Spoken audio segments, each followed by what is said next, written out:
Welcome to the third class of basic accounting terms. ये सब no yes. तो ये जो हमारा बेसिक अकाउंटिंग टर्म्स ये चल रहा था, ठीक है ओके। क्यों चल रहा था? क्योंकि अकाउंटेंसी एक ऐसा लैंग्वेज है भैया जिस लैंग्वेज में बिजनेस अपना हाल हकीकत बयान करता है हमको। अकाउंट्स क्या होता है? अकाउंट्स बेसिकली वो लैंग्वेज होता है जिससे बिजनेस हम तक उसका हाल बयान करता है कि भाई मेरा ये हालत है। ये हालत समझाने के लिए मेरे को कौन बात करता है? मेरे से अकाउंट्स, फाइनेंशियल अकाउंटिंग। ये सुन लो यस, वरना बिजनेस अपना बात कैसे बोलेगा? बिजनेस अपना बात बोल पाएगा? नहीं बोल पाएगा। किसका भाया बोलता है? Which language? जैसा कि हम लोग अभी कौन सा लैंग्वेज यूज कर रहे हैं? हिंदी। मैं तुम लोगों तक अपना मैसेज पहुंचाने के लिए कौन सा लैंग्वेज यूज कर रहा हूं? हिंदी। बिजनेस तो बेचारा बोल नहीं पाता, वो तो हिंदी इंग्लिश तुमको कुछ समझा नहीं पाएगा। वो कौन सा भाषा यूज करेगा? वो कैसा है समझाने के लिए? अकाउंट्स। वो अकाउंट्स का भाषा यूज करके तुमको बोलेगा कि वो प्रॉफिट किया कि लॉस किया, उसके पास एसेट आया कि लायबिलिटी आया, ओनर ने कितना कंट्रीब्यूट किया, बाहर वालों से कितना कंट्रीब्यूशन लिया। बिजनेस ये सब चीज तुमको समझाता है बाय द लैंग्वेज अकाउंट्स। ये समझो यस, यही तो होता है अकाउंटेंसी हमारा प्यारा सा। और इस अकाउंटेंसी का भाषा का दुनिया में, भाषा तो बाद में समझते हैं हम, पहले क्या समझते हैं? वर्ड्स, ठीक है। और उसी वर्ड को सीखने का हम लोग का प्रयास चल रहा है, ठीक है। The chapter is levelled as basic terms of accounts, जहां पे हम सीख रहे हैं कि इस भाषा के अंदर क्या वो वर्ड्स है जो हमको भाषा को सीखने में मदद करेगा। यस और नो? यस। नहीं समझ में आया होगा? आया? लाइफ साइंस का भी खुद का कुछ वो होता है, न्यूरॉन्स, नेफ्रॉन्स, ठीक है। ये सब किसका भाषा है? साइंस का भाषा है। अकाउंट्स का भी भाषा है, डेटर्स, क्रेडिटर्स, ठीक है, एक्सपेंसेस, एसेट, कैपिटल, लायबिलिटी। ये सब नो यस, ये सब किसका भाषा है? अकाउंट्स का भाषा है, ठीक है। तो इसी भाषा को सीखते सीखते आज हम जिस वर्ड के ऊपर सबसे पहला मास्टरी करेंगे that is called as goods. क्या बोलो? गुड्स। एक बात समझ लो, गुड्स वो सारा का सारा चीज होता है जो कि बिजनेस खरीदता है बेचने के लिए। किसके लिए? बेचने के लिए। Goods are those things which the business purchases for the purpose of reselling. Goods खरीदने का बिजनेस का क्या मोटिव है? सिर्फ और सिर्फ कि उसको उसको उठा के बेच देना है। समझ में आया? यहां पे एक चीज मैं तुम लोग को पहले समझा देना चाहता हूं, ठीक है। गुड्स इस पर्टिकुलर वर्ड को तुम दो एंगल से देख सकते हो। एक है अकाउंटेंसी का एंगल, जहां पे गुड्स का मतलब ये होता है कि ऐसा कोई सामान जो बिजनेस खरीदा है बेचने के लिए। अगर मैं रिलायंस डिजिटल हूं तो मेरे लिए एसी, ठीक है, फ्रिज, फिर तुम्हारा वॉशिंग मशीन, टीवी, ठीक है, ये सब कुछ क्या है? बोलो गुड्स। रिलायंस डिजिटल ये सब क्यों खरीदता है? बेचने के लिए, ऑब्वियसली। इंडक्शन, ठीक है, कुछ भी उन लोगों के पास कितना सारा इलेक्ट्रॉनिक्स होता है, स्पीकर्स, सब कुछ होता है। तो ये सब कुछ वो लोग किस लिए खरीदते हैं? खुद सुनने के लिए कि बेचने के लिए? बेचने के लिए। तो गुड्स वो थिंग होता है भैया जो कि बिजनेस एक्वायर किया है for the purpose of reselling. ये समझ में आया? ये सुन लो यस। और गुड्स को समझने का एक और चीज है, ठीक है, जिसको हम बोलते हैं सेल ऑफ गुड्स एक्ट। की बोलो? Sale of goods act. Sale of goods act ये लॉ का एक चैप्टर है हमारा। से फाउंडेशन लॉ का एक चैप्टर है, the sales of goods act, ठीक है। यहां पे गुड्स का मतलब अलग होता है। यहां पे गुड्स का मतलब होता है एनी मूवेबल प्रॉपर्टी। क्या बोलो? Any movable property along with some few exception, ठीक है। कुछ कुछ मूवेबल प्रॉपर्टी गुड्स नहीं होता। समझ में आया? तो ये दोनों डेफिनेशन अलग है। फिलहाल हम लोग लॉ पढ़ रहे हैं कि अकाउंट्स पढ़ रहे हैं? जितना बार मैं गुड्स बोलूंगा उतना बार गुड्स का मतलब बिजनेस में ये निकल के आएगा कि goods is anything the business has acquired for the purpose of reselling. Am I clear to you? Absolutely yes और नो? यस। बट अगर रियल लाइफ सिनेरियो का बात करें तो ये सब गुड्स है। जो जो चीज तुमको दिख रहा है ये सब कुछ क्या है? बोलो गुड्स। एनीथिंग मूवेबल इज की क्या? बोलो गुड्स, ठीक है। या आईपैड मूवेबल है? हाँ। Laptop, camera, light, mouse, mobile, ये सब कुछ क्या है? बोलो मूवेबल। तो all this things are goods in real life. But हम अभी रियल लाइफ में है कि फाइनेंशियल अकाउंटिंग का दुनिया में? तो फाइनेंशियल अकाउंटिंग का दुनिया में हम किसका अकाउंट बनाने गए हैं? बिजनेस का। तो बिजनेस के लिए गुड, फाइनेंशियल अकाउंटिंग टर्म में जब हम गुड्स को यूज करेंगे, goods is anything the business has acquired for the purpose of resale. बात खत्म। जो सामान आप खरीदे हैं बेचने के लिए वही क्या है? बोलो गुड्स, ठीक। अब दूसरा यहाँ पे मैं सब लिखाऊंगा, चिंता का विषय नहीं है। दूसरा यहाँ पे समझने का एक और चीज, ठीक। बिजनेस कंसर्न दो टाइप का हो सकता है, ठीक है। बिजनेस कंसर्न दो टाइप का हो सकता है, या तो हो सकता है मैन्युफैक्चरिंग कंसर्न या फिर हो सकता है ट्रेडिंग कंसर्न। क्या बोलो? कंसर्न या फिर ट्रेडिंग कंसर्न। या तो बिजनेस कंसर्न मैन्युफैक्चरिंग कंसर्न होगा या फिर बिजनेस कंसर्न ट्रेडिंग कंसर्न होगा, ठीक है। मैन्युफैक्चरिंग कंसर्न मतलब होता है जो सामान बना के बेचता है। क्लियर? मैन्युफैक्चरिंग कंसर्न माने who produces goods and then sell it. ये सब नो? यस। नहीं, मैन्युफैक्चरर माने जो मैन्युफैक्चरिंग करता है।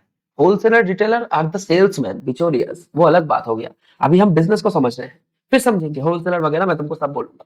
होलसेलर, रिटेलर, मैन्युफैक्चरर सब समझाऊंगा। फिलहाल समझो बिजनेस दो तरीके का हो सकता है, या तो मैं बना के बेच सकता हूँ या फिर खरीद के बेच सकता हूँ। सीधा समझते हैं। से फॉर एग्जाम्पल तुम्हारा तुम्हारा खुद का एक मिठाई का दुकान है, ठीक, तो वहां पे तुम मिठाई खरीद के बेचते हो कि बना के बेचते हो। मेरा एक छोटा सा आउटलेट है जहां पे मैं तुम जो मिठाई बनाए वो मिठाई को खरीद के लेके आता हूं फिर बेचता हूं। कर सकता हूं कि नहीं कर सकता? कर सकता। ये सब नो यस। तो तुम बन गया मैन्युफैक्चरिंग, मैं बन गया ट्रेडिंग। तो बिजनेस या तो बना के बेच सकता है, अगर तुम बना के बेचोगे तो तुम मैन्युफैक्चरिंग बिजनेस एंटिटी हो, अगर तुम खरीद के बेचते हो तो तुम ट्रेडिंग हो। आज थोड़ी देर पहले मैं रिलायंस डिजिटल का बात कर रहा था। रिलायंस डिजिटल मैन्युफैक्चरिंग है कि ट्रेडिंग है? क्या लगता है? Trading entity. रिलायंस खरीद के बेचता है। मैन्युफैक्चरिंग कौन है? सैमसंग, पैनासोनिक, जिस एलजी, जिसका माल वो खरीद के बेचता है। आप क्लियर हुआ? हाँ, सैमसंग, पैनासोनिक, एलजी ये सब क्या है बोलो? मैन्युफैक्चरिंग। ठीक है, ये सब मैन्युफैक्चर करता है और रिलायंस डिजिटल उन लोगों से खरीद के बेच देता है। समझ में आया? तो बिजनेस कंसर्न दो टाइप का हो सकता है, या तो मैन्युफैक्चरिंग या फिर ट्रेडिंग। ये सब नो यस। भैया ये जानना क्यों जरूरी है गुड्स के साथ? समझोगे, आराम से समझोगे, मैं समझाता हूं। आज अगर मैन्युफैक्चरिंग कंसर्न का बात आए ना, आज अगर बात मैन्युफैक्चरिंग कंसर्न का है और बात अगर ट्रेडिंग कंसर्न का है, तो दोनों का गुड्स का डेफिनेशन में थोड़ा अंतर आ सकता है। डेफिनेशन में नहीं, गुड्स का मैं क्या बोलूं, गुड्स का क्लासिफिकेशन में थोड़ा अंतर आ सकता है। अच्छा गुड्स माने क्या? दीप बोलेगा, एक बार में बोलो गुड्स माने क्या। ठीक है, इंग्लिश यूज कर भाई। ठीक है, हिंदी में थोड़ी लिखना है। तो गुड्स आर एनीथिंग, ले एक और definition, goods are anything held by the business for the motive of resale. लो, कुछ भी एंगल से बोलो, goods are anything held by the business for the purpose of reselling. Goods are anything acquired by the business for the purpose of reselling. No matter whatever you say, yes और no yes. ठीक है, now I am speaking about difference of classification of goods in case of manufacturing and trading. Yes और no yes. Manufacturing के case में goods का definition थोड़ा broader है और ट्रेडिंग के केस में गुड्स का डेफिनेशन थोड़ा नैरो है। समझ में आया? क्यों भैया? क्योंकि मैन्युफैक्चरिंग बना के बेच रहा है और ट्रेडिंग खरीद के। ठीक, जब एक चीज कंप्लीटली बन जाता है ना, तीन नया नया टर्म तुम लोग को मैं दे रहा हूं। जब एक चीज कंप्लीटली बन जाता है तब उस कंप्लीटली बना हुआ चीज को हम बोलते हैं फिनिश्ड गुड। क्या बोलो? कंप्लीटली बना हुआ चीज को हम क्या बोलते हैं बोलो? मैं सब लिखाऊंगा, आप लोगों का चिंता नहीं है। ठीक है, फिनिश गुड्स। ठीक, क्या सब कुछ पहले ही बन जाता है कि अंतिम स्टेज में बनता है? The last level of a product is finished goods. Is this book a finished good? Yes. Is this iPad a finished good? Laptop finished goods? All the things we are watching right now over here is the finished goods. Yes or no? Yes. But factory में क्या पहले से finished goods ही था कि finished goods बनाना पड़ा? तो last stage अगर finished goods है, फर्स्ट स्टेज तो कच्चा माल रहा होगा, raw materials. Raw materials first stage क्या रहा होगा? कच्चा माल, रॉ मटेरियल्स। तो फर्स्ट स्टेज क्या है बोलो? Raw materials. यस और नो? यस। तो फर्स्ट स्टेज मैंने बोल दिया रॉ मटेरियल, लास्ट स्टेज मैंने बोल दिया फिनिश गुड्स। भैया बीच में क्या होता है? बीच में काम चलता है ना, बीच में, हाँ बीच में क्या चलता है? प्रोसेसिंग चलता है। इस प्रोसेसिंग वाला स्टेज को हम बोलते हैं वर्क इन प्रोग्रेस। बहुत लोग इसको गलती से वर्किंग प्रोग्रेस बोल देते हैं। ठीक है, वर्क इन प्रोग्रेस, काम अभी चालू है। ये समझो यस। ठीक है, हाँ हाँ, अंडर कंस्ट्रक्शन, हाँ वेरी गुड। ठीक है चलो, अच्छा तो सेकंड स्टेज क्या निकल के आया बोलो? Work in progress. Work in progress माने डन के हो रहा है, हो रहा है, प्रोसेसिंग में है। ठीक है, तो सबसे पहला स्टेज होता है रॉ मटेरियल, दूसरा स्टेज होता है finish work in progress and third stage होता है फिनिश गुड्स। ठीक, अब मैं अगर एक मैन्युफैक्चरिंग कंसर्न हूं, मैं अगर एक मैन्युफैक्चरिंग कंसर्न हूं, मैं सबसे पहले क्या खरीद के लेके आता हूं? फिनिश गुड्स के रॉ मटेरियल, और धीरे धीरे उस रॉ मटेरियल को मैं शेप देने का कोशिश करता हूं फिनिश गुड्स पे। ये समझो यस।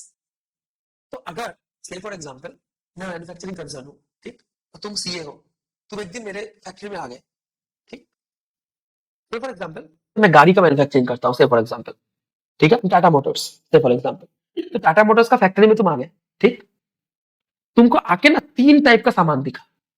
एक तो पूरा नया बन चुका है गाड़ी दिखा, ठीक है, जो भी दिखा, ठीक है, टियागो दिखा, हैरियर दिखा, कुछ भी दिखा, ठीक है, नेक्सन दिखा, कुछ भी दिखा, सफारी दिखा, हो गया ना, तीन चार तो बोल दिए। नैनो दिखा, अरे भाई साहब नैनो को कैसे भूल गए? ये है टाटा नैनो, ये सब नो ये, अरे ऐसा ही कुछ दिखता है, डोंट जज मी। ठीक है, नैनो तो एरकम ही तो लगे देखते भाई। ठीक है ओके, ऑलमोस्ट ये सब नो यस, ठीक है ओके। ये तुमको दिख रहा है एकदम नया चकाचक गाड़ी, ये सब नो यस। कुछ गाड़ी तुमको ऐसा दिखा क्रेन से लटक रहा है, ठीक है, क्रेन से लटक रहा है, एक पहिया है दूसरा पहिया अभी नहीं है, समझ में आया? एक पहिया लगा हुआ है दूसरा पहिया अभी लगा हुआ नहीं है, ठीक है, स्टीयरिंग नहीं लगा हुआ है, हेडलाइट नहीं लगा हुआ है, कुछ लगा हुआ नहीं है, स्ट्रक्चर है, एक पहिया लगा है, दूसरा पहिया लगने जा रहा है, ये सब नो, ऐसा भी दिख सकता है। अरे प्रोडक्शन चालू है, कलर वलर मार रहा है, खड़ा होके पेंट कर रहा है, प्रोडक्शन चालू है, तो ये सब तो प्रोसेस में रहेगा, ये सब नो, यस, वेरी गुड। और एक कैटेगरी ऑफ सामान इसको ये दिखा अपना दीपम को कि एकदम माने बक्सा बक्सा भर के, ठीक है, टायर्स रखा हुआ है, बक्सा बक्सा भर के, मतलब कांच, ठीक है, ओके, कांच वगैरह सब कुछ रखा हुआ है, ठीक है, ओके, फिर बॉडी पार्ट्स जो है, ठीक है, ओके, जितना भी सारा का सारा बक्सा बक्सा भर के पैक है, ठीक। अब ये बेचारा दीप कंफ्यूज हो गया, ठीक है, ओके, कि इसमें से गुड्स कौन सा है। तब उसको याद आया, अच्छा वो बेसिक अकाउंटिंग टर्म्स का 3 नंबर वाला लेक्चर में बोला गया था कि ये तीनों ही गुड्स है, ये सब लो। फिर एक सेकंड, अभी तो मैंने बोला नहीं है कि तीनों ही गुड्स है, बोल दिया था ऑलरेडी ऊपर, ये सब लो, यस।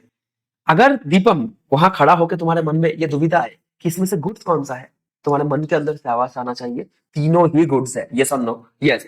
क्योंकि चाहे कोई भी स्टेज में हो, इसको खरीदा गया है हर एक चीज को बेचने के लिए, चाहे रॉ मटेरियल के रूप में खरीदे हैं, रॉ मटेरियल बेचने के लिए नहीं खरीदे हैं, पर रॉ मटेरियल से फर्दर प्रोसेस करके बेचने के लिए तो खरीदे हैं, ये सब नो, यस। तो raw material is also goods, work in progress में जो है वो भी गुड्स है, और जो फिनिश गुड्स है, रॉ मटेरियल फॉर्मेट पे हम बेचेंगे नहीं, सही बात है, रॉ मटेरियल फॉर्मेट पे हम नहीं बेचेंगे, पर रॉ मटेरियल से फिनिश गुड्स में कन्वर्ट करके तो बेचेंगे बाबू, ये सब लो, यस। तो चाहे रॉ मटेरियल स्टेज का बात करो, चाहे WIP वर्क इन प्रोग्रेस को हम प्यार से बुलाते हैं WIP, चाहे WIP का बात करो, चाहे FG का बात करो, FG माने फिनिश गुड्स, चाहे कोई भी स्टेज में तुमको माल ऐसा पड़ा हुआ दिख रहा है जो कि बिजनेस हेल्प कर रहा है, आज नहीं तो कल बेचने के लिए, will be termed as goods. नहीं समझ में आया होगा क्या आ गया? तो गुड्स का डेफिनेशन यहाँ पे थोड़ा ब्रॉडर हो गया मैन्युफैक्चरिंग के लिए, क्या हो गया? Goods is anything held by the concern either to sell directly or to sell after further processing। हुआ डेफिनेशन थोड़ा ब्रॉडर हुआ। Goods is anything held by the concern for either sale directly माने finish good, और after further processing माने RM to FG माने raw material to FG, ये समझो, yes. तो मैन्युफैक्चरिंग के लिए ये डेफिनेशन थोड़ा ब्रॉड है। और अगर मैं ट्रेडिंग का बात करूं, ट्रेडिंग ये सब झमेला में तो पड़ता ही नहीं है, क्योंकि ट्रेडिंग डायरेक्टली क्या खरीद के लेके आता है? FG। ट्रेडिंग डायरेक्टली क्या खरीदता है? FG। और डायरेक्टली क्या बेच देता है? FG। तो ट्रेडिंग के लिए गुड्स का डेफिनेशन वही है जो मैंने बोला, क्या? Goods is anything held by the business concern for the purpose of resale. और मैन्युफैक्चरिंग के लिए goods is anything held by the business organisation for the purpose of resale either directly और आफ्टर फर्दर प्रोसेसिंग। यह है definition. Clear हुआ तो बोलो, है क्लियर है? पूरा क्लियर है? हाँ या ना? हाँ। देखो अभी भी कोई सवाल है तो पूछो, नहीं है ना? धन्यवाद। और डाउट एनीथिंग?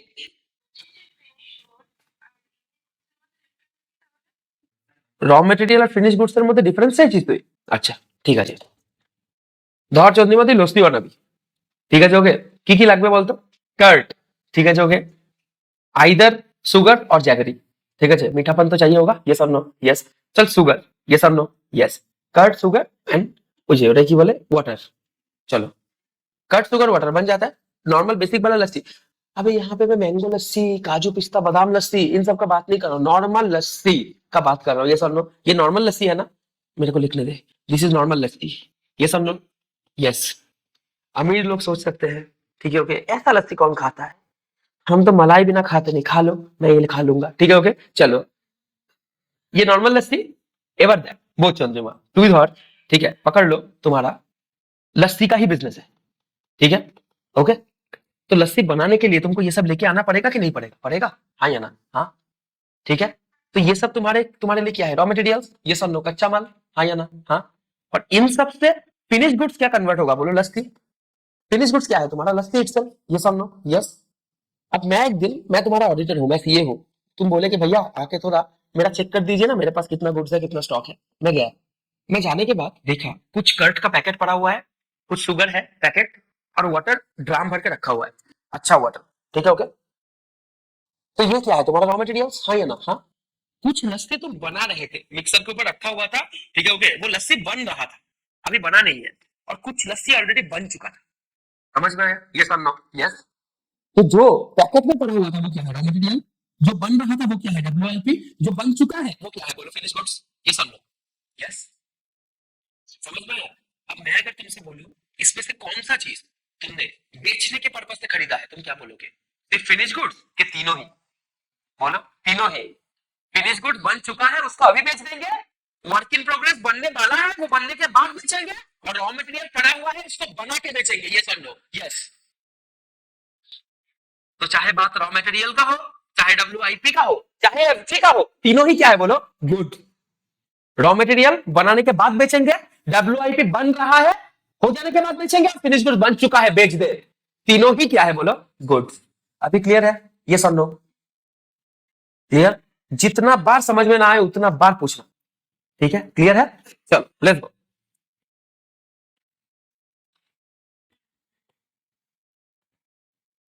लिखो goods are goods are all those things which are held by the business entity. Goods are all those things which are held by the business entity for the purpose of resale. For the purpose of resale. Resale. ठीक है?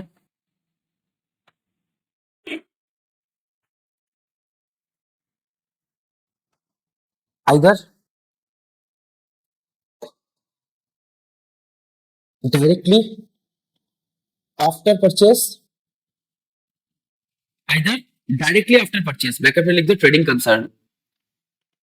Trading concern क्या करता है? Directly खरीदता है और बेच देता है। सही बात है।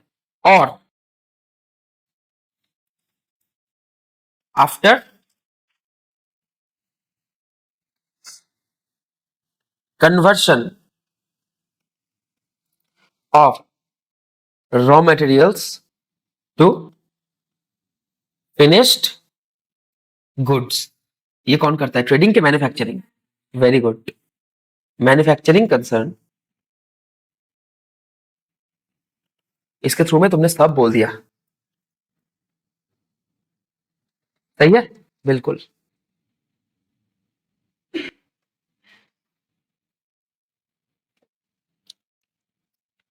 सही है। चलो फिर बढ़ते हैं। लिखो business concern.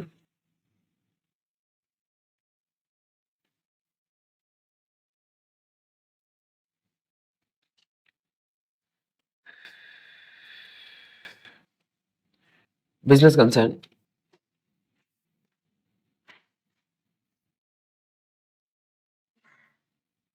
Business concern are of two types. क्या क्या?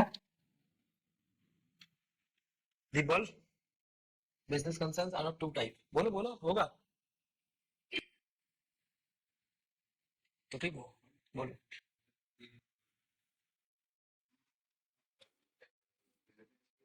Very good. एक होता है मैन्युफैक्चरिंग कंसर्न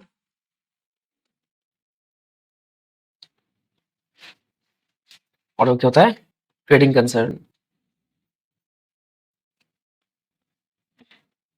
एक होता है मैन्युफैक्चरिंग कंसर्न, दूसरा क्लियर शॉट। यस और नो? यस।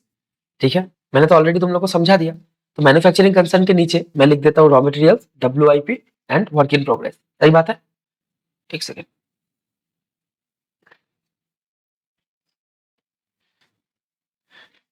ऐसे लिखो जैसे लिख रहा हूं। मैन्युफैक्चरिंग कंसर्न के लिए goods can be held. Goods can be held in the form of. Goods can be held in the form of. अब आप लोग बोलेंगे goods can be held in the form of raw material, WIP, finish goods. बिल्कुल सही जवाब।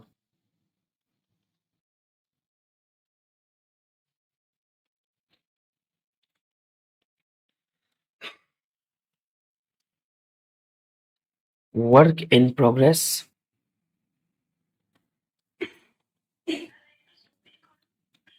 नहीं, ঠিক আছে, and finished goods. Work in progress को हम प्यार से क्या बुलाते हैं, WIP, एंड फिनिश गुड्स को प्यार से FG। ठीक है, ओके। इसके बाद अगर डिनोट करना है तो ऐसे करेंगे, ठीक है। रॉ मटेरियल को प्यार से क्या बुलाएंगे, RM। इसके बाद RM, समझ में आ जाएगा ना इसके बाद, ठीक है, ओके। सही है। ट्रेडिंग कंसर्न, ट्रेडिंग कंसर्न में लिखो goods are held as finished goods, goods are held as finished goods for direct selling. बस बात खत्म। Goods are held as finished goods for direct selling, बात खत्म।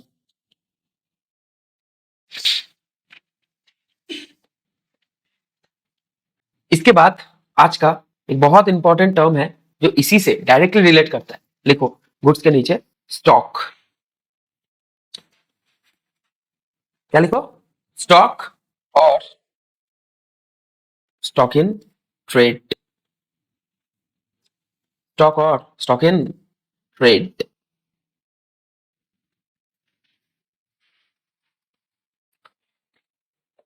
समझाए, फिर लिखाएंगे, ठीक। Stock is nothing but goods, क्या बोलो, स्टॉक इज, जोर से बोलो, stock is nothing but goods which are still lying unsold. समझ में आया, stock is nothing but good which are still lying unsold. Stock वो गुड्स होता है जो अभी तक बिका नहीं, जो तुम्हारे अभी तक गोडाउन में या फिर फैक्ट्री में या फिर शोरूम में कहीं पे पड़ा हुआ है, वो क्या है बोलो, stock. Stock in trade. Stock किस चीज का बनता है, गुड्स का। और जो गुड्स अभी बिका नहीं तुम्हारे पास पड़ा हुआ है, वो क्या है बोलो, स्टॉक। समझ में आया, जो गुड्स बिक गया, सेल्स, गुड्स सोल्ड, यस और नो, यस। जो अभी तक बिका नहीं, तो भैया स्टॉक कैसे पता चलेगा कितना स्टॉक है, तुम जो कोई भी दिन फैक्ट्री में चला जाओ, जितना सामान तुमको पड़ा हुआ दिख रहा है, वो क्या है बोलो, स्टॉक। तो भैया कोई भी दिन जाके स्टॉक का मेजरमेंट लेते हैं, नहीं। नॉर्मली स्टॉक का वैल्यूएशन में तुम लोग दो वर्ड देखोगे, एक है ओपनिंग स्टॉक, एक है क्लोजिंग स्टॉक। माने ईयर एंड में जाके स्टॉक का वैल्यूएशन लिया जाता है कि कितना स्टॉक बचा पड़ा है, ठीक है। एक ईयर का क्लोजिंग स्टॉक ही अगला साल का क्या होता है बोलो, ओपनिंग स्टॉक। समझ, अरे समझ, 2024 का एंड भी क्या होता है, 2025 का बिगिनिंग। रात को, समझ, फाइनेंशियल ईयर समझ में आता है ना, फाइनेंशियल ईयर शुरू कहां से होता है, एकदम प्रिसाइज बोलो, 1 अप्रैल of any year. Financial year starts from 1 April of any year, ठीक है। नया अपन अभी क्या, अभी स्टूडेंट हो फोर एकदम, ठीक है, 2 दिन हो गया ना, बस जैसे चाहो वैसे बोलो, समझ में आया, ठीक है, okay. Deliver 1 April of any year, ये सब लो। करेंटली कौन सा ईयर में रन कर रहा है भाई, 25, 25-26 ना, it will be starting from 1 April of 2025, खत्म कहां पे होगा मित्रों, 31 मार्च ऑफ 2026, क्लियर शॉट, ठीक। 31 मार्च 2026 के ठीक बाद क्या शुरू होगा, 1/4/2026 ही ना, 27 मत बोलना, 31 मार्च 2026 के बाद 7 हो जाएगा, 1/4/2026, यस और नो, यस। तो 31 मार्च 2026 मेरा ईयर का क्लोजिंग है ना, कौन सा ईयर का क्लोजिंग है, 25-26 का। 25-26 का क्लोजिंग क्या है, 31 मार्च 2026। और 26-27 का बिगिनिंग कौन सा है, 1 अप्रैल 2026, कोई शक, बोलो नहीं। तो 31 मार्च 2026 में, 31 मार्च 2026 में 11.59 सेकंड में खड़ा होकर जो तुम चीख रहे थे क्लोजिंग क्लोजिंग, वही 1 मिनट बाद 12 बजे माने 00.00 माने क्या पड़ गया बोलो, 1/4/2026, उसी दिन क्या है क्लोजिंग की ओपनिंग। हाँ, ये समझ में आया। मैंने अगर मैं फैक्ट्री में पहुंच गया, साल के एंड में मेरा कितना क्लोजिंग स्टॉक पड़ा हुआ है देखने के लिए, 11.59 तक जो मेरा क्लोजिंग स्टॉक था, 00.00 माने 1/4/2026 में, वो क्या है क्लोजिंग की ओपनिंग। ये समझ में आता है, ऐसे ही बिजनेस में मेजर किया जाता है क्लोजिंग एंड ओपनिंग। समझ में आया। तो क्लोजिंग को अलग से मेजर करने का जरूरत पड़ा, ओपनिंग को अलग से मेजर करने का जरूरत पड़ा नहीं, जाके क्लोजिंग को मेजर करेंगे और अगला साल वही मेरा ओपनिंग होगा, फिर जाकर अगला साल क्लोजिंग को मेजर करेंगे, हाँ या ना, हाँ। अब ये तो किताबी बातें हैं गुरु, तुमको बुक में देखने मिलेगा ओपनिंग स्टॉक और क्लोजिंग स्टॉक। आप समझ मेरा एक बात, तो क्या लगता है सारा साल में तुम बस एक ही दिन जाओगे स्टॉक वैल्यूएशन करने, माने बाकी तुम्हारा स्टॉक रहा के गया के जल गया के चूहा खा गया, ठीक है, तो कुछ नहीं फर्क पड़ता तुमको, पड़ता है। तो स्टॉक का वैल्यूएशन तुमको भले ही अकाउंट्स में ओपनिंग और क्लोजिंग में दिखे, पर स्टॉक का वैल्यूएशन बेसिकली एक बिजनेस कंसर्न में सारा साल चलता रहता है। ये सुन लो, यस, इतना भी नहीं समझ में आ रहा होगा। स्टॉक का वैल्यूएशन बस अंतिम दिन में जाके कर लेंगे हो जाएगा, क्या लगता है? नहीं भैया, थ्रू आउट द ईयर आपको चेक करते रहना पड़ेगा, बट डेटा मेरे को चाहिए होगा ओपनिंग और क्लोजिंग वाला। क्यों? धीरे धीरे सीखोगे, धीरे धीरे तुम लोग जब बैलेंस शीट सीखोगे तब समझ में आएगा। पर ओपनिंग का स्टॉक और क्लोजिंग का स्टॉक बहुत ज्यादा नेसेसरी होता है जानना, कि साल के शुरुआत में कितना था और साल के एंडिंग में क्या है। ये जानना बहुत ज्यादा जरूरी है। क्यों बोलो तो? क्यों कितना बेचा, ड्यूरिंग द ईयर कितना खरीदा, कितना पड़ा हुआ है, इन सब चीजों के लिए डेटा नेसेसरी होता है ना, ये समझ लो। यस, तो opening stock and closing stock, these two particular valuation are very much necessary for showing the proper financial position of the business, but that doesn't mean stock won't get valued throughout the year। हमारा account run करता है accounting standard में, और stock का valuation, valuation of inventory होता है accounting standard 2 में। किसमें? Accounting standard 2। शायद खुला हुआ था, नहीं शायद मैंने बंद कर दिया। स्टॉक का वैल्यूएशन किसमें होता है? एस 2। एस माने अकाउंटिंग स्टैंडर्ड। इन्वेंटरी वैल्यूएशन कहां पे करते हैं हम? अकाउंटिंग स्टैंडर्ड 2 में। यस और नो? यस। अकाउंटिंग स्टैंडर्ड 2 तुमको क्या सिखाता है? स्टॉक का वैल्यूएशन करना। तुम लोग सीखोगे सामने चल के। स्टॉक का वैल्यूएशन हम ऐसे करते हैं, कॉस्ट और net realisable value whichever is lower. अभी तुम लोग को नहीं समझ में आएगा, धीरे धीरे, अभी तो दुनिया शुरू हुआ है। स्टॉक का वैल्यूएशन कैसे करते हैं? कॉस्ट और net realisable value whichever is higher के लोअर। लोअर, क्योंकि अकाउंट्स में कॉन्सेप्ट काम करता है prudence, concept of scepticism. All the expected loss must be booked at the date of realising that I have occurred that expected loss. मेरे पास stock है 20 लाख रुपया का, पर मार्केट में उसका भाव चल रहा है 18 लाख। बुक्स ऑफ अकाउंट्स में उसको 18 लाख में रिकॉर्ड करना पड़ेगा। कॉस्ट और NRV whichever is lower. NRV माने नेट रियलाइजेबल वैल्यू। नहीं समझ में आएगा अभी, धीरे धीरे धीरे धीरे, अभी तो बेसिक्स में है। पर बेसिक्स का इस क्लास को भी जब तुम सुनोगे फिर से जाके घर में, तो ये पॉइंट क्लिक करेगा कि नहीं करेगा? करेगा। और जब फाइनल अकाउंट चैप्टर में जाएंगे तब याद आ जाएगा, अच्छा ये तो भैया बेसिक से बोल के रखे हैं। स्टॉक वैल्यूएशन मस्ट बी, अरे इधर देखना, मैं जब भी देखता हूं उधर क्यों देखता है? स्टॉक का वैल्यूएशन जब भी होता है वो किस में होता है? कॉस्ट और एनआरवी व्हिचएवर इज हायर के लोअर। लोअर। एनआरवी का फुल फॉर्म नहीं बोला? Net realisable value. मार्केट से जो मिलेगा, 20 लाख तुमने खरीदा था पर मार्केट में उसका भाव 18 लाख चल रहा है, मैंने मार्केट में अगर बेचोगे तो रियलाइज कितना होगा? 18 लाख। ठीक है, चलो बढ़े क्या?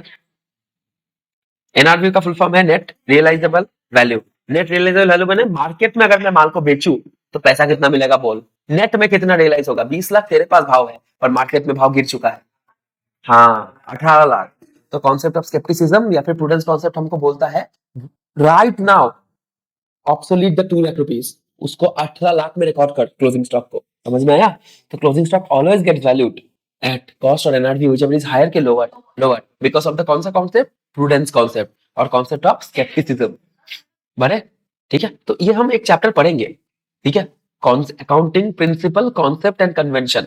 वहां पे मैं तुम लोग को ये सब सारा का सारा कॉन्सेप्ट सिखाऊंगा, ठीक है। Prudence concept, dual entity concept, money measurement concept, concept of materiality, materiality concept, ठीक है, ओके। फिर तुम्हारा ये कॉस्ट कॉन्सेप्ट, मैं सब समझाऊंगा तुम लोग को।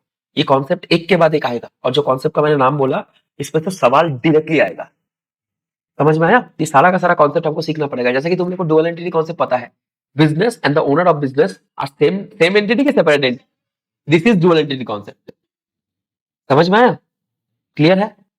ठीक, ठीक ठाक। अगर डुअल एंटिटी नहीं होता तो चाहे ओनर का अकाउंट बनाओ चाहे बिजनेस का अकाउंट बनाओ, एक ही तो बात हो जाता। डुअल एंटिटी है तभी चलते तो बिजनेस का अकाउंट बना रहे, हाँ या ना? हाँ। क्लियर है तो बोलो, क्लियर है? Very good, very good. ठीक है, तो स्टॉक का जब तुम लोग अभी लिखने जाओगे या फिर सारा का सारा थ्रू आउट 11 अकाउंटेंसी तुम लोग को स्टॉक दो टर्म में दिखेगा, एक है ओपनिंग स्टॉक, एक है क्लोजिंग स्टॉक। ठीक, पर दिमाग में इस बात को कभी भी बना मत देना कि स्टॉक को सिर्फ ओपनिंग और क्लोजिंग में ही मेजर किया जाता है, बिल्कुल नहीं। मैं एक बिजनेस चला रहा हूँ, साल के शुरुआत में क्या था और एंडिंग में क्या था, बीच में मेरे को फर्क नहीं पड़ता पागल। हर मोमेंट फर्क पड़ता है, हर मोमेंट स्टॉक का मेजरमेंट होता है। एंड में जाके देखते हैं 31 तारीख 11.59 में जो था वो क्लोजिंग है, but monitor through out the year करेंगे, ये नो? यस। पर अकाउंट्स के लिए तुम लोग के लिए क्या नेसेसरी है? Opening and closing. सो आज अगर स्टॉक का बात करें, stock is anything, any goods, stock is any goods which is lying in the factory premises unsold. And इसके साथ मैं एक और लाइन बोल सकता हूँ, at any point of time, समझ में, at any point of time तुम्हारे फैक्ट्री में जो भी पड़ा हुआ मिलेगा जो कि बिका नहीं, क्या है, बात खत्म, पैसा खत्म, ठीक है। और जो 1/4 को 00.00 पे नहीं बिका था वो ओपनिंग था, और जो 31/3 11.59 में नहीं बिका था वो क्या था, क्लोजिंग। ये समझ में आया? ये ये दोनों ओपनिंग स्टॉक और क्लोजिंग स्टॉक सिर्फ एक 2 सेकंड्स होता है अलग, बात खत्म। ओपनिंग स्टॉक और closing stock basically 2 different second, उसके बाद ना ओपनिंग स्टॉक का अस्तित्व रहता है ना क्लोजिंग स्टॉक का। अभी ओपनिंग क्लोजिंग स्टॉक बोलते बोलते वो क्या बन जाएगा, बोलो, ओपनिंग स्टॉक। ये समझ में आता है? हाँ, चलो लिखो, आओ फिर। 2 तरीके से लिखा सकते हैं, अगर तुम लोग बुद्धिमान हो तो मैं लिखाऊंगा stock are those goods which are lying unsold. अगर तुम लोग को समझने में डिफिकल्टी होता है तो फिर मैं लिखाऊंगा stock are those things held by the business for the purpose of reselling but still not sold. अब बोलो, जैसे ही मैंने गुड्स बोल दिया, गुड्स माने ही तो those things which are held for the purpose of resale, तो एक बार अगर मैंने गुड्स लिखा दिया तो इसको लिखने का बार बार जरूरी है, जरूरत है नहीं। पर एग्जाम में अगर तुमको सिर्फ स्टॉक इन ट्रेड लिखने दे तो फिर तुम लोग ऐसे लिखना स्टॉक्स आर दोज गुड्स और द थिंग्स, गुड्स के ब्रैकेट में लिख देना stock are those goods bracket में all those things which are held by the business for the purpose of resale, ये लिखा देता हूं ताकि तुम लोग को एग्जाम का डेफिनेशन क्लियर रहे। क्लियर है? चलो, stock are stock are those goods, और गुड्स माने ही क्या,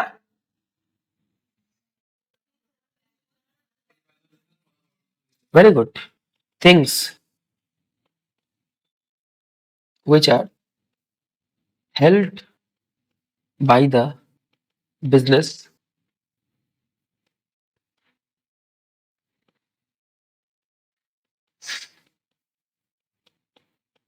for the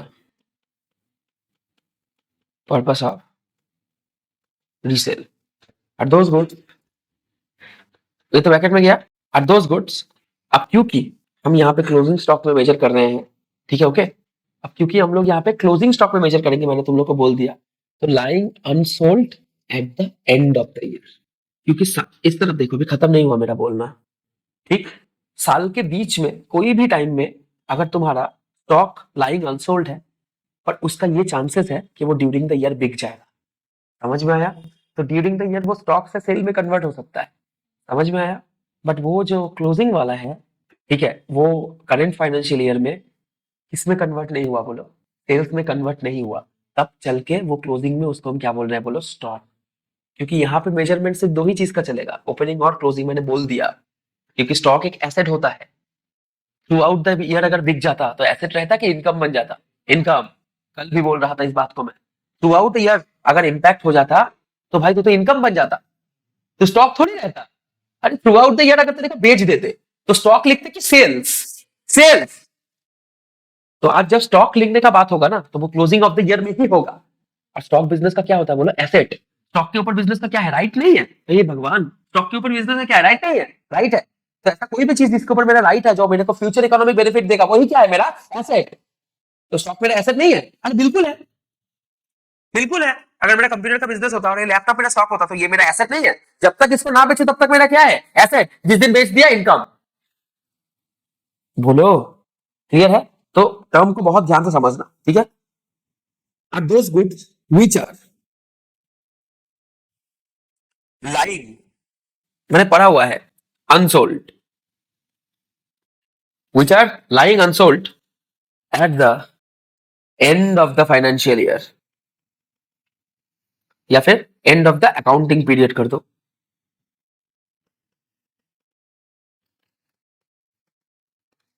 full stop, at the end of the accounting period. तो stock are those goods which are lying unsold at the end of the accounting period, और goods money anything help by the business for the purpose of resale. अब लिखो, stock का 2 हिस्सा निकल सकता है, क्या क्या? एक है ओपनिंग, पहले ओपनिंग कर लो दीदी, फिर क्लोजिंग कर देना। Opening stock and closing stock, ठीक है। ओपनिंग स्टॉक से एरो मार के लिखो, value of good lying unsold at the beginning beginning of the accounting period। सही लिखा, सही लिखा ना, बिल्कुल। Value of goods lying unsold at the beginning of the accounting period, इसी को ओपनिंग स्टॉक बोलते हैं। तो closing stock, value of goods lying unsold at the, एकदम एकदम, मैं बहुत कष्ट करके लिख देता। हाँ, এখন ক্লোজিং স্টক আর ওপেনিং স্টক লিখছি। আমি বললাম তো বছরে যেই টাइमे তুই मेजर करते जाबी, कोई भी टाइम में मेजर करने जाओ वो स्टॉक है, वो एक्चुअल डेफिनेशन है। पर यहाँ पे हमको ओपनिंग और क्लोजिंग स्टॉक का डेफिनेशन लिखना है ना, समझ में आया? वही तो बोल रहा हूँ, अभी तो ओपनिंग और क्लोजिंग लिखा रहा हूँ। ऊपर भी मैंने लिखा दिया, are those goods which are lying unsold at the end of the accounting period, मैंने लिख दिया। एंड लिखेছি that is stock because stock is measurable by that way. Balance sheet तुम जब बनाओगे तुमको वही वैल्यू पूछेगा कि क्लोजिंग स्टॉक क्या है, और ओपनिंग स्टॉक दिया हुआ रहेगा या फिर डिराइव करना पड़ेगा। समझ में आया? अब बस लिख लो, ठीक है। धीरे धीरे जैसे ही सम्स में घुसोगे ना, बहुत सारा हेजीनेस जो है ना वो क्लियर होता चलेगा। मेरे तरफ देखो, मैंने तुमको बोल दिया स्टॉक वही चीज होता है, कोई भी वक्त फैक्ट्री प्रीमाइसेस में चला जाओ जो पड़ा हुआ मिलेगा वो क्या है, बात खत्म। पर अकाउंटिंग में क्लास 11 के बेसिस पे भी हमको चलना है, ठीक। तो यहाँ पे स्टॉक माने नॉर्मली लोग क्लोजिंग तक समझता है। तो stock is anything which is lying unsold at the end of the accounting period, वही स्टॉक बनेगा। क्योंकि ड्यूरिंग द ईयर अगर बिक जाता तो सेल्स बनता। स्टॉक तभी बनेगा जब क्या होगा बोलो, and of the accounting period तक तो पड़ा हुआ है, हाँ या ना? हाँ, नहीं क्लियर हुआ होगा, क्लियर है। और ओपनिंग स्टॉक माने वो गुड्स जो कि बिका नहीं at the beginning of the accounting period, और क्लोजिंग माने जो बिका नहीं eight the end of the accounting period. इस बिगिनिंग को चेंज करके मैं एंड कर देता हूं, बात खत्म। तुम लोग भी कॉपी पेस्ट मार लो। अब एक चीज मैंने ऑलरेडी तुम लोग को ऊपर लिखा दिया था कि गुड्स कैसा कैसा हो सकता है बोलो। गुड्स रॉ मटेरियल के फॉर्म में हो सकता है, मैन्युफैक्चरिंग का बात करें, गुड्स डब्ल्यूआई के फॉर्म में हो सकता है, गुड एफजी के फॉर्म में हो सकता है, हाँ। और ट्रेडिंग के लिए एफजी, ठीक है। तो मैन्युफैक्चरिंग का बात करेंगे तो ट्रेडिंग ऑटोमेटिकली कवर हो जाएगा, क्योंकि एफजी का बात तो चल ही रहा है। ये सब नो, यस। अब कंबाइन करेंगे, ठीक है, ध्यान से। 31 March of any year, raw material जो जो गुड्स रॉ मटेरियल के रूप में पड़ा हुआ है, अभी तक बिका नहीं, क्या मैं उसको बोल सकता हूँ closing stock of raw material? Goods में नहीं तो स्टॉक, अभी क्लियर करके आया। स्टॉक, स्टॉक क्या चीज का होता है? गुड्स का। तो 31 मार्च को जो रॉ मटेरियल गुड्स के रूप में पड़ा हुआ है, क्या मैं उसको बोल सकता हूँ closing stock of raw material? Clear है? ये सब नो, यस। 31 मार्च को जो काम चल रहा था और कंप्लीट नहीं हुआ, उसी को बोल सकता हूँ क्लोजिंग स्टॉक ऑफ डब्ल्यूआईपी, बोल सकता हूँ। और 31 मार्च को जो माल बन गया था पर अभी तक बिका नहीं, बोल सकता हूँ closing stock of finish goods, बोल सकते हैं। ये सब नो, यस। तो stock, if goods can be held as three types, तो stock can also be of three types. क्या क्या? रॉ मटेरियल, बात खत्म। If goods can be of three types, stock can also be of three type. अरे सही बात है, ये सब नो, यस। स्टॉक किस चीज का बनता है? गुड्स का, ये सब नो, यस। ठीक है, तो लिख दो बाबू आके, स्टॉक भी तीन तरीके का हो सकता है, या तो स्टॉक को भी तीन तरीके से हम लोग मेजर कर सकते हैं। क्या क्या बोलो?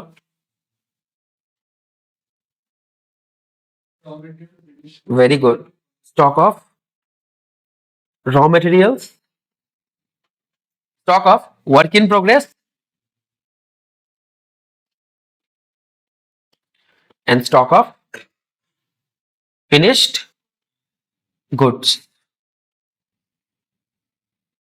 समझे? और इन सब चीजों को अगर मैं मिला दूं तो हमारे अकाउंट्स में एक बहुत प्यारा टर्म निकल के आता है। ठीक है, क्या बोलते हैं उसको? बोलो। This all are level dash, क्या बोलो? अभी तो बोला इन्वेंटरी, इन्वेंटरी। क्या बोलते हैं बोलो, इन्वेंटरी। इसीलिए अकाउंटिंग स्टैंडर्ड 2 जहां पे हम लोग स्टॉक का वैल्यूएशन करते हैं उसको हम प्यार से बुलाते हैं वैल्यूएशन ऑफ इन्वेंटरी। क्या बुलाते हैं बोलो, valuation of inventory, valuation of inventory. ठीक है, यहाँ पे एक चीज बस ब्रैकेट में लिख के रखो कि closing stock are valued at cost और एनआरवी। एनआरवी का full form net realisable value whichever is lower. Closing stock are valued at cost और NRV whichever is lower. Clear है, हाँ या ना? इसको स्टार मार के रखो, इसका इम्प्लीमेंटेशन तुम लोग को दिखेगा फाइनल अकाउंट्स में, जहां पे तुमको स्टॉक का एक वैल्यू दे देगा, एडजस्टमेंट में आके बोल देगा कि नेट रियलाइजेबल वैल्यू उससे कम है या फिर उससे ज्यादा।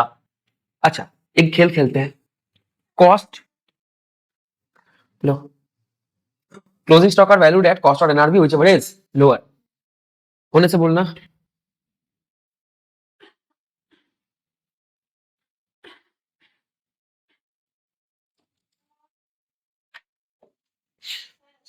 हो गया? पकड़ लो, कॉस्ट 200 है, एनआरवी बोल दिया 400, बोलो स्टॉक का वैल्यूएशन क्या होगा? बस बात खत्म। कॉस्ट 200, एनआरवी 400, दोनों में से लोअर कौन सा है? कॉस्ट।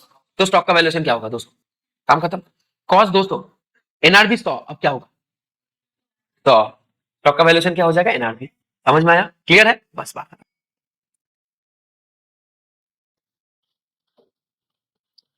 बात खत्म होता है यहाँ पे। अब जब गुड्स का और स्टॉक के बारे में हम लोग इतना लिख ही चुके हैं, ठीक है, ओके, तो नेक्स्ट दो टर्म को बहुत अच्छा से क्लियर कर लेते हैं। ठीक है, एक टर्म का नाम है परचेस और एक टर्म का नाम है सेल्स। ठीक है, एक टर्म का नाम क्या दोगे बोलो? परचेस। और एक टर्म का नाम लो, लिखो, पहला लिखो, next important accounting term purchase. हमारा फाइनेंशियल अकाउंटिंग का दुनिया में दो बहुत इंपॉर्टेंट टर्म होता है, एक होता है परचेस, एक होता है सेल। क्या बोलो? एक होता है परचेस, एक होता है सेल्स। ठीक, अब भी तुम लोग गुड्स समझ के आए हो ना? गुड्स माने anything acquired by the concern for the purpose of resale. तुम लोग आज तक अकाउंटेंसी के दुनिया के स्टूडेंट नहीं थे, तुम लोग जनरल दुनिया के स्टूडेंट थे, हाँ या ना?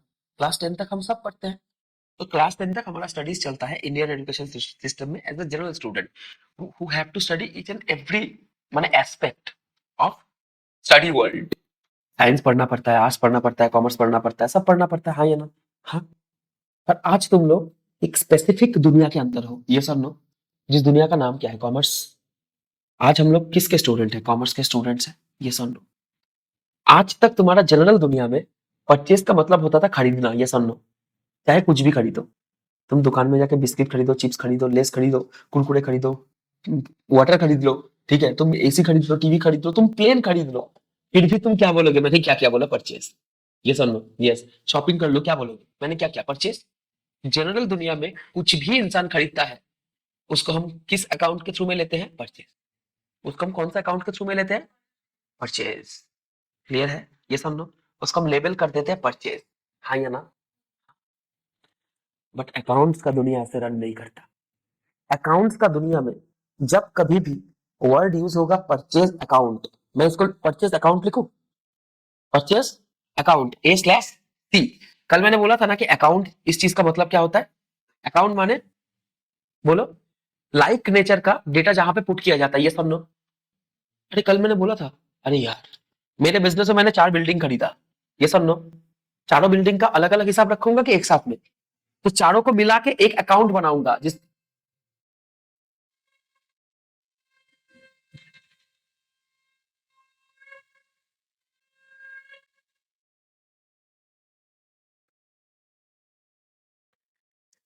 चलो, तो चारों को मिला के एक जगह पे डाल दूंगा, कौन सा में? Building, building, building account.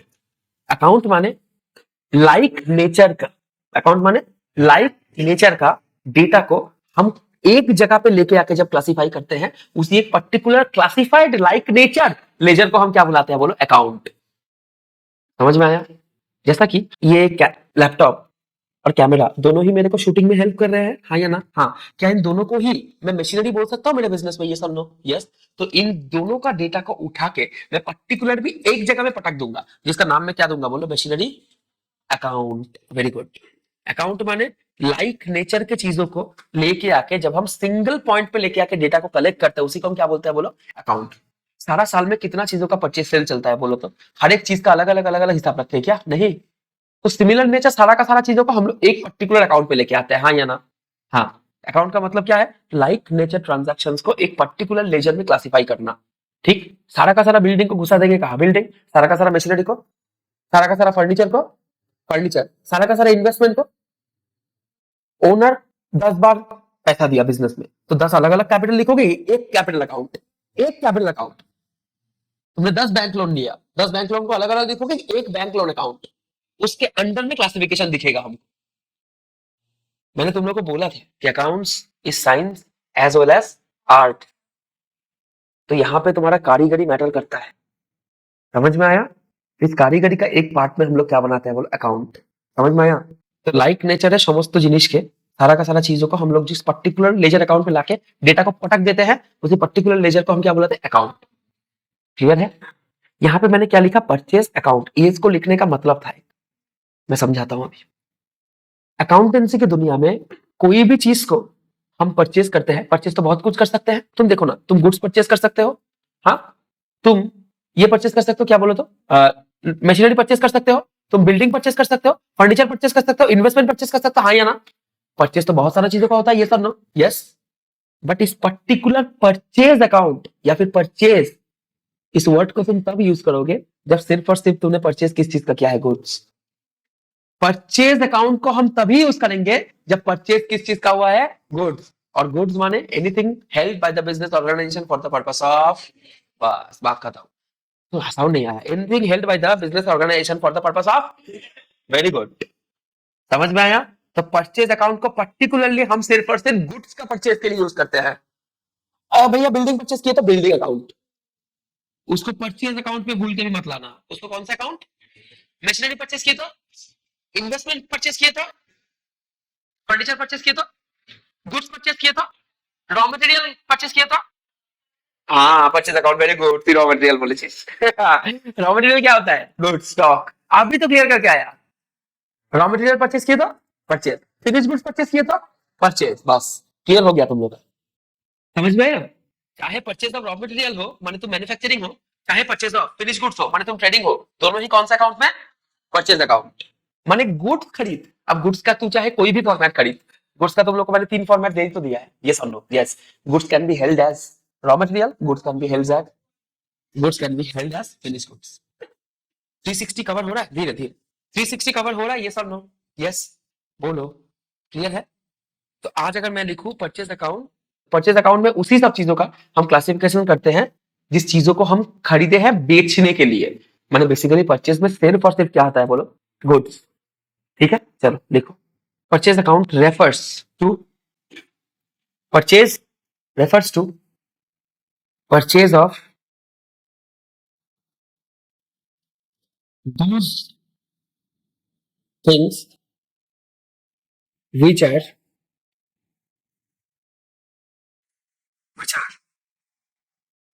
bought for the purpose of resale, ये और नो? ब्रैकेट में goods.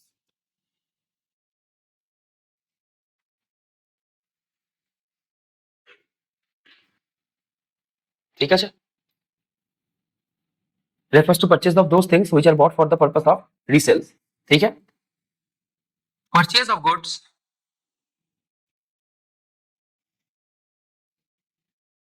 Purchase of goods is always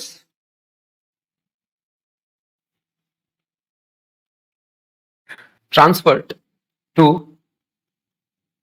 purchase account, transferred to purchase account, but purchase of anything apart from goods will be posted to that individual head. Example में आओ तो language को अच्छा रखा. हाँ, purchase of goods is always transfer to purchase account. Purchase of goods is always transfer to purchase account, but purchase of anything apart from goods will be posted to that individual head. Like example, purchase of furniture. Purchase of furniture कहां पे डालेंगे हम? Furniture account. Very good. Furniture purchase account ना, furniture account. Furniture account. Purchase of building कौन सा account? Very good.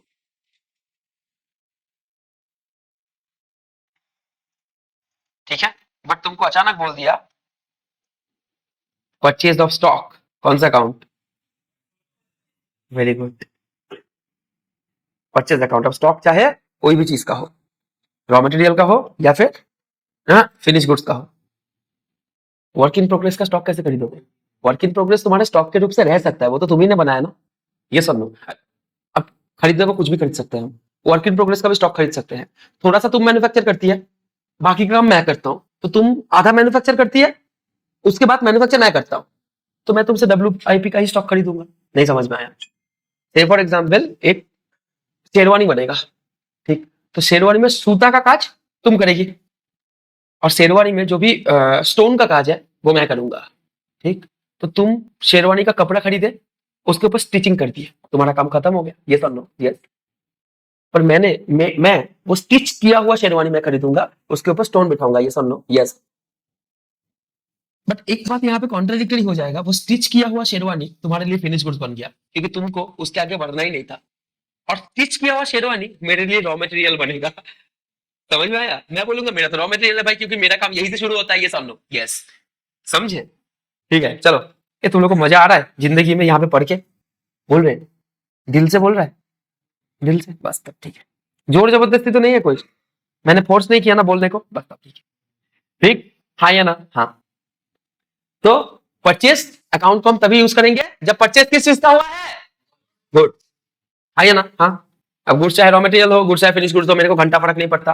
और goods को छोड़ के बाकी कोई भी चीज तुम परचेस करोगे तो जो भी चीज की है उस नाम से ले ले.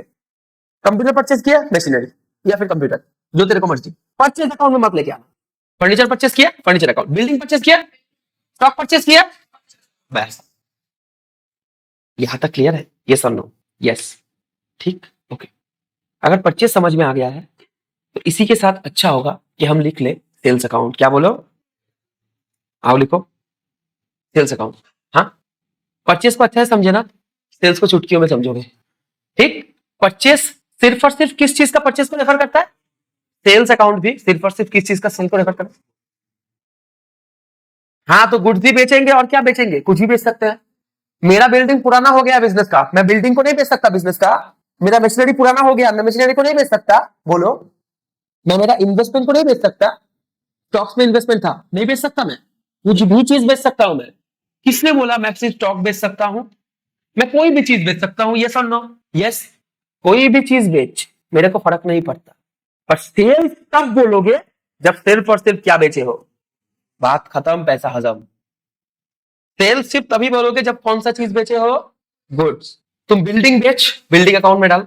बिल्डिंग जब परचेस किए थे तब कौन सा अकाउंट में डाल? बिल्डिंग ना. बिल्डिंग का सेल्स भी उसी अकाउंट में लेके जा. माने बिल्डिंग का परचेस सेल कौन सा अकाउंट में जाएगा? बिल्डिंग. सेल होगा तो बिल्डिंग गिरेगा, एसेट गिरेगा तो क्रेडिट. परचेस होगा तो बिल्डिंग बढ़ेगा, एसेट बढ़ेगा तो डेबिट. समझ में आया? मशीनरी खरीद, मशीनरी परचेस कर, मशीनरी अकाउंट डेबिट. मशीनरी बेच दे, machinery sold, machinery account credit. समझ में आया? इन्वेस्टमेंट खरीद, इन्वेस्टमेंट डेबिट, इन्वेस्टमेंट बेच दे, इन्वेस्टमेंट क्रेडिट. बात खत्म. पर बात सेल्स अकाउंट में सिर्फ और सिर्फ तभी आएगा जब क्या बिका है बिजनेस में? गुड्स. गुड्स माने तुम्हारा बिजनेस का main activity, operating activity. Yes और नो? यस. बिजनेस का बहुत सारा एक्टिविटी होता है, पता है? बिजनेस सिर्फ एक एक्टिविटी से नहीं चलता. As per accounting standard 3 cash flow statement, all the business activities can be classified in 3 heads. कितना heads? 3 heads. As per accounting standard 3 cash flow statement, all the business activities can be classified into 3 heads. The first head is operating activity. The second head is investing activity. The third head is financing activity. Operating activity one business का main धंधा, purchase sale, goods खरीदना, goods बेचना, service देना, business का main धंधा। समझ में आया क्या? ये सब नो क्लियर है तो बोलो क्लियर है? हाँ बिल्कुल। इन्वेस्टिंग एक्टिविटी वन बिजनेस सिर्फ और सिर्फ परचेज सेल करता है कि एसेट में इन्वेस्ट भी करता है? अरे एसेट नहीं रहेगा कहां पे बैठेंगे हम? मैं पढ़ा रहा हूं, ये मेरा सेल्स है, पर कहां पे बैठ के पढ़ाऊं? रास्ता में। अरे बोल भाई, रास्ता में बैठ के? बिल्डिंग में ना, तो बिना बिल्डिंग का कैसे पढ़ाऊंगा? बिना एसेट का क्या यूज करके पढ़ाऊंगा बोलो? व्हाइट बोर्ड ले सकते हैं, पर वो भी तो एसेट है। ये सर नो यस। हवा में तो नहीं लिख सकते ना, हैरी पॉटर तो नहीं हो। ये सर नो यस। तो कुछ भी करने के लिए बिजनेस में हमको क्या चाहिए बोलो? एसेट। एसेट ऑपरेटिंग एक्टिविटी है? नहीं।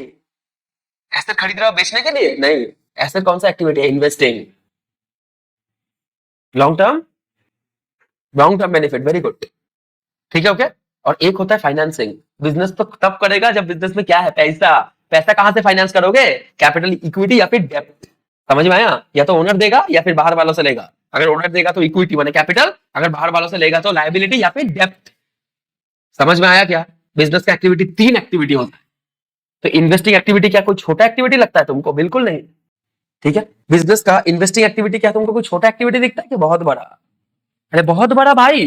बिना इन्वेस्टमेंट के बिजनेस स्टार्ट ना हो, बिना फाइनेंस का बिजनेस स्टार्ट ना हो, पैसा ही नहीं है क्या स्टार्ट कर लोगे? ये सब नो यस। ऑपरेटिंग सबसे लास्ट वाला स्टेज है। पैसा आया, फाइनेंसिंग, इन्वेस्ट करके सेटअप रेडी किए, इन्वेस्टिंग, अब बेच, अब डे टू डे एक्टिविटी में आ। ऑपरेटिंग माने day to day activity of the business. Investing day to day नहीं होता। हर दिन हम बिल्डिंग, सुबह उठे बिल्डिंग खरीद लिए, रात को बिल्डिंग बेच दिए। हर सुबह हम इसीलिए उठते हैं कि बिल्डिंग खरीद ले? नहीं। समझ में आया क्या? हर सुबह बिजनेस में पैसा डालते हैं, वाह बहुत पैसा है आपके पास, हट। कभी कभार ये सब नो यस। फाइनेंसिंग ये सब नो यस। और ऑपरेटिंग माने डे टू डे। अरे खरीदा बेची हर दिन करते हैं, हाँ या ना? मैं साल में एक बार एक ही बैच पढ़ाता हूँ क्या? हर रोज? हर रोज ये सब no yes. Day to day, day to day.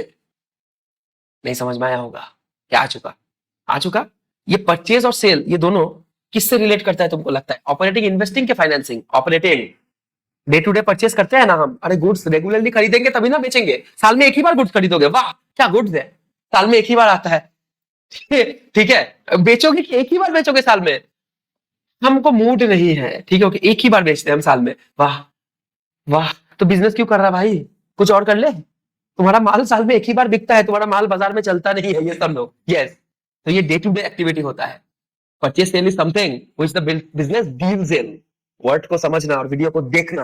Word of the mouth से बहुत कुछ निकलता है मेरा, हो सके तो लिखना अगर पॉसिबल लगे तो। और मेरे वीडियो को कभी भी कतई 2x में मत देखना, ठीक है? ब्लंडर होगा, ठीक है? उसमें मेरा वीडियो को 2x में मत देख, ठीक? धीरे धीरे जब आदत पड़ने लगे, switch to 1.5x, not more than that. Clear shot? Yes और नो यस। एक क्लास पहले 1x में ही चलेगा, अगला बार चल रहा है 1.5 में चले, मेरे को दिक्कत नहीं, पर पहला बार it should be running on 1x। Clear? ये वीडियोस मैं बहुत सोच समझ के तुम लोगों के लिए बनाता हूं, and this is built to make you guys stronger. Yes और नो यस। ठीक है, यूज इट। ठीक, आज जब सेल्स का बात आएगा दीदी, तब सिर्फ और सिर्फ कौन सा चीज का बेचने का बात आएगा बोलो? गुड्स। बिल्डिंग बेचे तो, मशीनरी बेचे तो, बिल्कुल। स्टॉक बेचे तो, स्टॉक बेचे। Sales account. रॉ मटेरियल बेचे तो, रॉ मटेरियल क्यों खरीदे? बेचने के लिए, ऐसे ही पड़ा हुआ था, नष्ट हो रहा था, बेच दिए। रॉ मटेरियल में तुमको दिक्कत है? नहीं। मेरा आलू बिरयानी का दुकान है, तो आलू मेरा क्या है? Raw material. ये सब नो यस। तो मैंने बिरयानी खरीदने के लिए ही खरीदा था, मतलब बिरयानी बनाने के लिए ही खरीदा था। बिरयानी बना ही नहीं पाया, 2 दिन से घूमे जा रहा हूँ। आलू रह रहा है कि जा रहा है मुझे छोड़ के? आलू जा रहा है मुझे छोड़ के, वरना आलू बस खत्म होने वाला है। इससे बेटर है ना कि आलू बेच दूं। ये सुन लो, तो मैंने रॉ मटेरियल के फॉर्मेट में ही बेच दिया। अरे मेरा बिजनेस है यार, तुमको क्या दिक्कत है? मैं टाटा मोटर्स हूं, मैं टायर बेचूंगा, तुमको क्या प्रॉब्लम है? मैंने खरीदा टायर, मैं बेच दूंगा, तुमको कोई दिक्कत नहीं। पर नॉर्मली क्या बिकता है? रॉ मटेरियल के फिनिश गुड्स, फिनिश गुड्स। तुम लस्सी पीने गए, तुमको बोला हाथ आगे करो, हाथ में एक कटोरी दही मार दिया, अच्छा लगेगा तुमको? नहीं, तुमको लस्सी देना पड़ेगा ना, हाँ या ना? तो नॉर्मली क्या बिकता है? रॉ मटेरियल की फिनिश गुड्स, फिनिश गुड्स। ये सब नो यस। বা চাউমিন খেতে গেছিস, সিদ্ধ করা চাউমিন মুখের উপর দিয়ে দিল। नॉर्मली क्या बिकता है? Finish goods. भाई थोड़ा पका के दे, कैसे खाएंगे? समझ में आया? आओ सेल्स अकाउंट को लिखो।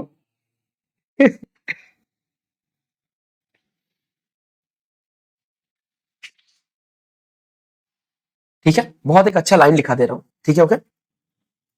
सेल्स, सेल्स तो लिखा ही हुआ है, रेफर्स टू, ऐसे लिखो, sales refers to transferring transferring the ownership. Sales refers to transferring the ownership of goods or services. Goods और सर्विसेज। एक बिजनेस कंसर्न क्या क्या बेच सकता है? या तो गुड्स बेच सकता है या फिर सर्विस। मैं क्या बेच रहा हूं? तो क्या ये मेरा सेल नहीं है? हाँ बिल्कुल। समझ में आया क्या? एक बिजनेस कंसर्न गुड्स भी बेच सकता है, एक बिजनेस कंसर्न सर्विस भी बेच सकता है। या तो गुड्स बिकेगा या फिर सर्विस बिकेगा, हाँ या ना? हाँ। Sales refers to transferring of ownership, transferring the ownership of goods or services. Yes or no? Yes, to the customer, to the customer, transferring the ownership of goods और सर्विसेज। और बोथ भी तो हो सकता है ना, कोई कंसर्न बोथ बेच सकता है। हाँ, क्लास भी बिक सकता है, क्लास के साथ बुक्स भी बिक सकता है। यस और नो? यस, हाँ या ना? हाँ। जैसे कि हॉस्पिटल तुमको सर्विस भी देता है, गुड्स भी देता है। जो मेडिसिन देता है वो गुड्स होता है, जो डॉक्टर आके तुमको ट्रीटमेंट दे रहा है वो क्या होता है? सर्विस। समझ में आया क्या? ये सुन लो। नॉर्मली ना हर जगह गुड्स और सर्विस साथ में ही दिखता है। तुम बाजार गए आलू खरीदने, तुम बोलोगे कि आलू खरीदे, जिस आलू वाला को तुमने ऑर्डर प्लेस किया ना, वो सर्विस तो दे रहा है, पैकेट में डाल के दिया, नाप के दिया, ये सब ना बोलो। ठीक है, सिलेक्ट करके दिया तुम जैसे बोले, हाँ उसके लिए कुछ वो एक्स्ट्रा चार्ज नहीं करता, वो अलग बात है। इसलिए सिर्फ और सिर्फ वहां पे हमको किसका प्राइस किसका देते हैं? उसको नापने तोलने का प्राइस देते हैं? नहीं, सिर्फ किसका प्राइस देते हैं? गुड्स। इसीलिए बोलोगे बाजार से गुड्स आया। आज से हर एक चीज को ना अकाउंट्स के नजर से देखने का कोशिश करो। समझ में आया? हर एक चीज में अकाउंट्स को देखो और बोलो, बात करो अपने से, दूसरों से नहीं, अपने से। नॉलेज का शो ऑफ मत करो। समझ में आया? खुद से बात कर, खुद को बोल क्या दिख रहा है। रास्ता में चल रहा है, क्या दिख रहा है तेरे को? गुड्स दिखा, बिल्डिंग दिखा, मशीनरी दिखा, क्या दिखा तेरे को? बात करो ऐसे। समझ में आया क्या? ये सुन लो। यस। अब इसके साथ में लिखो, selling anything apart from goods और services. Selling anything apart from goods और services won't be posted to sales account, won't be posted to sales account,